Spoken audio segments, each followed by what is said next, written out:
Hi, welcome back. In this week's chapter assignment, you'll learn about what writers need to think about before they start writing.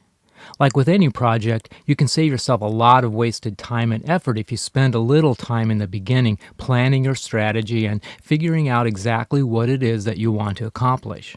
So this week, you'll be learning how to develop a strategy for writing, which will include knowing your audience.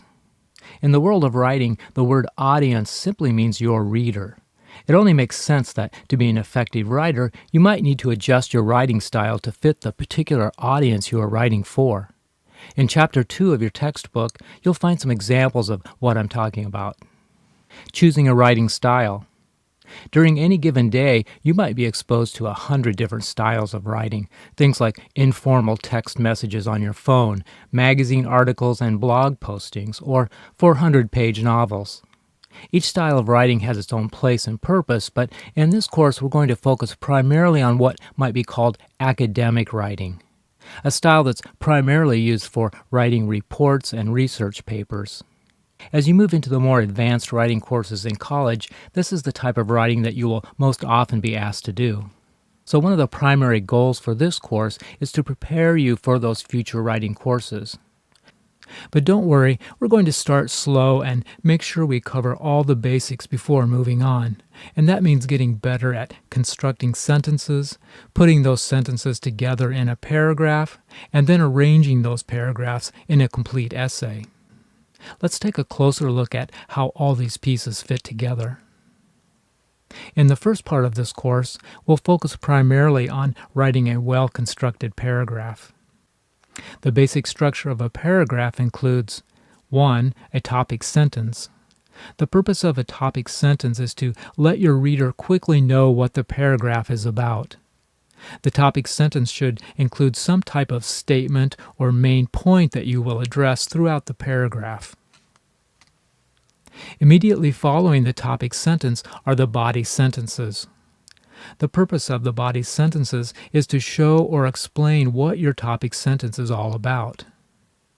Keep in mind that in most college writing assignments, you'll need about 8 to 10 sentences in a paragraph to do this adequately. Finally, a well-written paragraph includes some type of concluding sentence. A concluding sentence reminds your reader what your main point is about, usually by looking at the topic from perhaps a different angle. Think of the paragraph as a building block for your essay. Later in this course, you'll learn how to place these paragraphs in the body of your essay and then add a few other components, like an essay title, an essay introduction, and an essay conclusion. But let's not get too far ahead of ourselves for now. In these first few modules, we'll focus primarily on writing paragraphs. Keep in mind that the techniques you learn for writing paragraphs will play an important role later on in writing your complete essay. Finding ideas for writing. Most writers eventually find their own tricks for coming up with ideas for writing projects, and I use the word tricks because it's not always an easy process.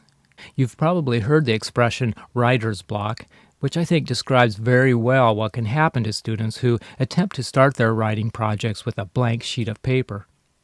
So to avoid this problem, I've created an easy-to-use worksheet that will help you 1. Find topics for writing, 2. Write a topic sentence, 3. Write a paragraph. Let's take a closer look at each of these steps and how you might go about completing the worksheet. The first step is to list a few different topics that interest you, preferably topics that you already know something about. You might consider listing a favorite hobby, a place you like to visit, a person you admire, or a social issue like the environment, the economy, or human rights. For example, maybe you have an interest in renovating old houses. Or maybe last month you decided to try internet dating. Maybe you have an interest in politics and immigration laws are something that you've been studying. Or maybe you've been reading about corporate farming and you're concerned about the future of agriculture in your state. These could all be good subjects to write about. The next step is to choose one of these items from your list. Pick something that strikes you as being the most interesting and something that you would feel most comfortable writing about. In this example, I'll choose the renovating old houses topic. The next step is to explore your chosen interest in more depth, looking for specific detail that might become the main focus of your writing. One way to do this kind of exploration is to ask yourself a variety of questions about the topic, and then think about possible answers you might give. Pretend this is an interview, with you playing the role of both the interviewer and the interviewee. In the worksheet, enter both your questions and answers like this. Question: what do you like most about renovating old houses? Answer: I like making something old look new again. Question: is renovating less expensive than building a new house? Answer: although a good renovation job is not cheap, in most cases it can provide you a better quality house for less money. Question: what are the biggest challenges in renovating an old house? Answer: renovating can often expose you to toxic chemicals like lead and asbestos. These must be removed before starting work. Now go back through your questions and answers and choose one of the answers that you believe is the most interesting of all the answers you gave. I think I'll choose this one. Although a good renovation job is not cheap, in most cases it can provide you a better quality house for less money. In the next step, I want you to think of specific details that are related to your chosen answer. For example, old houses were often built with higher quality materials than are used in new homes today. The cost of building a modern home using comparable materials would put new home construction out of reach for most people. If maintained properly, an older house can last almost indefinitely. The White House in Washington, D.C. was built in 1792, and most expect this building to be around for some time to come. Now it's time to create a topic sentence. As I mentioned earlier, a topic sentence is the first sentence of a paragraph, and its purpose is to introduce the main point of your paragraph. Make sure your topic sentence is focused on a specific detail of your chosen topic, and avoid making your topic sentence an announcement, like this. Here's a better example of a topic sentence for my chosen subject.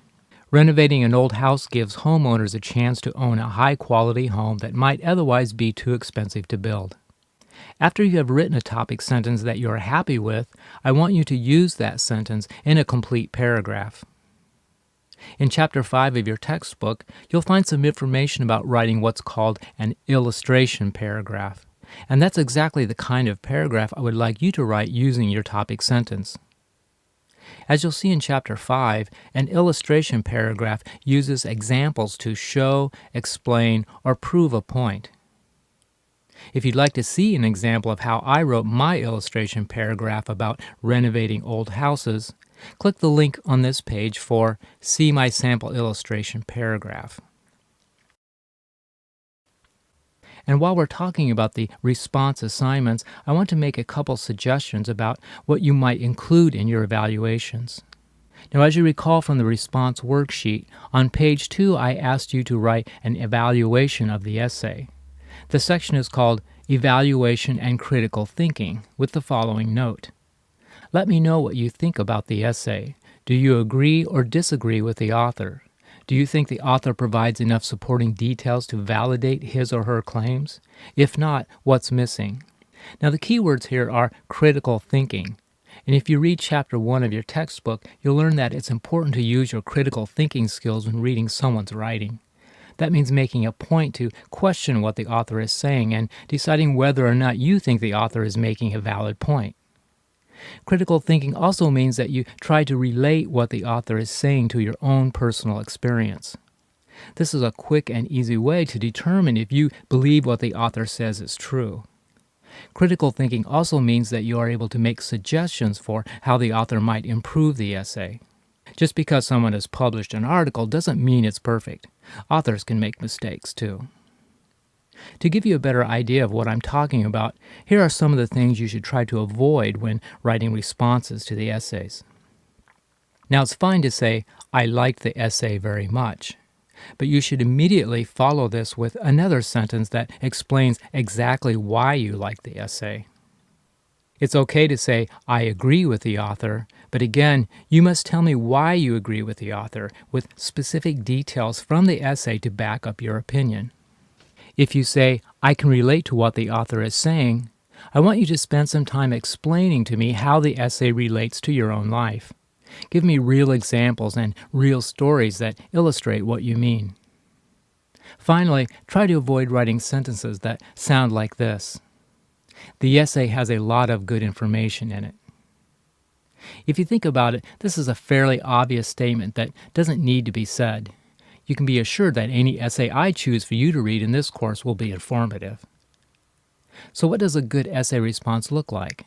Well, I'm going to show you an example that includes most of the points we just talked about, like questioning the author's main point, discussing how the essay relates to your own personal experience, and offering suggestions for how the author might improve the essay. I think Daniel Dennett does a nice job of exposing one of the biggest misconceptions people have about success, that it should be measured by how much we get right, not by how much we try. However, I think most people would find Dennett's advice to seek out opportunities to make grand mistakes a little difficult to follow. No one likes to feel embarrassed, and so Dennett's advice might also be taken to mean seek out opportunities to be humiliated. It takes a lot of courage to be vulnerable, and I doubt most people have enough self-confidence to be comfortable in making mistakes on purpose. It's easy to understand why people avoid blunders, considering how the public school system teaches kids to be afraid of making mistakes. I can't think of any time in my education when a teacher applauded me for messing something up. My success in the classroom was based entirely on test scores and nothing else. As a result, I learned from an early age to avoid making mistakes as much as possible. I'm curious what Dennett thinks about our current educational system, and I'm a little surprised that he didn't mention anything about schools in his essay. I think Dennett's essay would have been more complete if he had addressed the role teachers play in making children afraid of making mistakes. Now, I'm not expecting you to write something this well composed, especially at this point in the course. However, I want you to think of this as an example of the quality of writing that you should eventually see in your work. I have all the confidence in the world that by the time you leave this class, you will be well on your way to reaching that goal. The grammar workshop exercise for this week is all about using commas, which happens to be one of the most troublesome parts of English grammar that students struggle with. So I'm hoping this exercise will help clarify when to use commas, when not to use commas, and where to place those commas in a sentence. First, let's do a quick review of the basic rules. Commas can be a little tricky, and that's because commas are used in so many different ways. For example, commas are used for linking two short sentences together. They're also used for listing several different items in the same sentence. Commas are used in sentences that have some type of introduction at the beginning. And they're also used for inserting extra words and phrases. So let's take a closer look at each of these examples. Here's an example where a comma can link two short sentences together. I worked hard in class. I earned a good grade. Now, according to English grammar rules, we should be able to combine these two sentences into one simply by adding the word "and" in the middle. I worked hard in class and I earned a good grade. However, there's something missing here. What's missing is the comma, which should be placed just before the word "and." So why do we need a comma?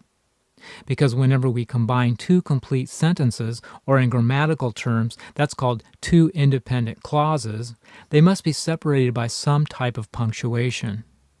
And in this example, a comma is the perfect choice. I worked hard in class, comma, and I earned a good grade. Here's an example where a comma is used to separate a series of items in a sentence. My favorite vegetables are carrots, peas, and potatoes. Notice that the words carrots, peas, and potatoes are three different items within the same sentence, and therefore should be separated by commas, like this. My favorite vegetables are carrots, comma, peas, comma, and potatoes. Or how about, I'm going to the game with Steve, Marie, and Andrew. Again, the words Steve, Marie, and Andrew are three different items within the same sentence, and therefore should be separated by commas, like this. I'm going to the game with Steve, comma, Marie, comma, and Andrew. Commas are also used when a sentence includes some type of introduction, like, in my opinion, the game should have been canceled. Notice that this part of the sentence, the game should have been canceled, could certainly stand on its own as a complete sentence. However, whenever we add extra information at the beginning, like, in my opinion, this type of introduction needs to be offset by a comma, like this. In my opinion, comma, the game should have been canceled. Sometimes extra information shows up in the middle of a sentence instead of at the beginning. For example, Andrew, our department manager, has resigned. Can you spot the extra information in this sentence? Notice that this part of the sentence, Andrew has resigned, is pretty much a complete sentence on its own. It has a subject, a verb, and in grammatical terms doesn't really need anything else to make it a complete sentence. That means the phrase, our department manager, is essentially extra information that doesn't really have to be there. And as a result, it should be set off by commas, like this. Andrew, comma, our department manager, comma, has resigned. Or how about, the game, in my opinion, should have been canceled. Again, the phrase, in my opinion, is extra information that's not required to make the sentence complete. Therefore, we need to set it off with commas, like this. The game, comma, in my opinion, comma, should have been canceled. The comma exercise I've provided here will give you some practice in identifying what types of sentences need commas and where to place them. So that's it for this week's assignments. If you have any questions about the exercises in this module, please contact me using course mail on the Angel website. You can also write to me directly at david.briggs@iowavalley.edu. Thanks for watching, and I'll see you again next week.